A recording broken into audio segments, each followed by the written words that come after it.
Hello friends, welcome to bliss cinemas. இன்னைக்கு நம்ம Tamil டப்பிங்ல நெட்ஃபிளிக்ஸ்ல release ஆயிருக்க தி வேஜஸ் ஆஃப் ஃபியர் படம் எப்படி இருக்குன்னு பார்க்க போறோம். வாங்க வீடியோக்குள்ள போகலாம். இந்த படம் பாத்தீங்கன்னா ஒரு பக்காவான ஆக்ஷன் அட்வென்ச்சர் படம். இதோட ரன் டைம் 1:44 இருக்கு. இந்த படத்தை ஜூலியன் லெக்கர் டைரக்ஷன் பண்ணிருக்காங்க. இதுல யாரெல்லாம் நடிச்சிருக்காங்கன்னு பாத்தீங்கன்னா ஆல்பன் லெனார், ஆனா பிராங்க் மற்றும் பலர் நடிச்சிருக்காங்க. இப்ப இந்த படத்தோட கதையை பத்தி பார்க்கலாம். ஒரு மிகப்பெரிய பாலைவனத்துக்கு நடுவுல ஒரு எண்ணெய் கிணறு தீப்பிடிச்சு எரியுது. அது பக்கத்திலே பாத்தீங்கன்னா அகதிகள் முகாம்லாம் இருக்கு. இந்த மாதிரி சூழ்நிலையில இது ரொம்ப பெருசா ஆயிடுச்சுன்னா யாரையுமே காப்பாற்ற முடியாதுன்ற சிச்சுவேஷன்னால அந்த தீ அணைக்கிறதுக்காக ஒரு டீமை வர சொல்றாங்க. அவங்க பார்த்துட்டு இதை ஒரு கெமிக்கல் மூலியமா தான் அணைக்க முடியும், ஆனா 24 மணி நேரத்துக்குள்ள அணைக்கணும் அப்படின்னு சொல்லிட்டு அதுக்கு என்ன பண்ணலான்னு பாக்குறப்போ 800 கிலோமீட்டர் தள்ளி அந்த கெமிக்கல் இருக்கு. அதை எடுக்கிறதுக்காக 2 ட்ரக்ல ஆள் அனுப்புறாங்க.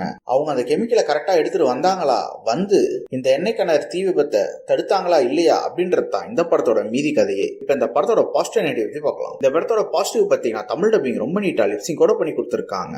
ஸ்டோரி பிளாட் பாத்தீங்கன்னா இது ஒரு நீட்டான ஸ்டோரி பிளாட்னே சொல்லலாம். கண்டிப்பா இதை வச்சு ஒரு இன்ட்ரெஸ்டிங்கான படம் எடுக்கலாம். பெர்ஃபார்மன்ஸ் வைஸ் பாத்தீங்கன்னா படத்துல நடிச்சிருக்க எல்லாருமே ஒரு நீட்டான பெர்ஃபார்மன்ஸே கொடுத்திருக்காங்க. குறிப்பா லீட் கேரக்டர்ஸ் நடிச்சிருக்கவங்க எல்லாம் தரமாவே பண்ணிருக்காங்க. அதே மாதிரி சினிமோட்டோகிராஃபிலாம் படத்துக்கு என்ன வேணுமோ சூப்பரா காமிச்சிருக்காங்க. குறிப்பா அந்த டெசர்ட்டை ரொம்ப அழகா ஒரு சூப்பர் ஃபீலோட காமிச்சிருக்காங்க. சவுண்ட் எஃபெக்ட்ஸ், பிஜிஎம் எல்லாமே நல்லாவே இருக்கு. அதே மாதிரி பாத்தீங்கன்னா இவங்க கேரக்டர் ரைட்டிங் முக்கியமான சில கேரக்டர்ஸ் தான் அதெல்லாம் சூப்பராகவே எழுதி எடுத்திருக்காங்க. ஸ்கிரீன் பிளே வைஸ் பாத்தீங்கன்னா ஓரளவு எங்கேஜிங்கா எழுதி எடுத்திருக்காங்க. இன்னும் கொஞ்சம் மெனக்கட்டு எழுதினாலும் இது ஒரு நல்ல படமாவே வந்திருக்கும். குறிப்பா சொல்லணும்னா அந்த தீ பத்தி எரியுது, டுவர்ட்ஸ் தி கிளைமேக்ஸ் அந்த கெமிக்கலை இவங்க கொண்டு வந்து இதை அடைப்பாங்களா இல்லையா அப்படின்ற பதட்டம் நமக்குள்ள கொண்டு வந்துடுறாங்க. ஓவராலா பாத்தீங்கன்னா இது ஒன் டைம் வாட்சபிள் படம் தான். அதுல அடல் கண்டென்ட் இல்ல, அதனால ஃபேமிலியோட பார்க்கலாம். இந்த படத்துக்கு நம்மளோட ரேட்டிங் கேட்டீங்கன்னா 150 மார்க் கொடுக்கலாம். இன்னொரு வீடியோல சந்திக்கலாம். தேங்க்யூ.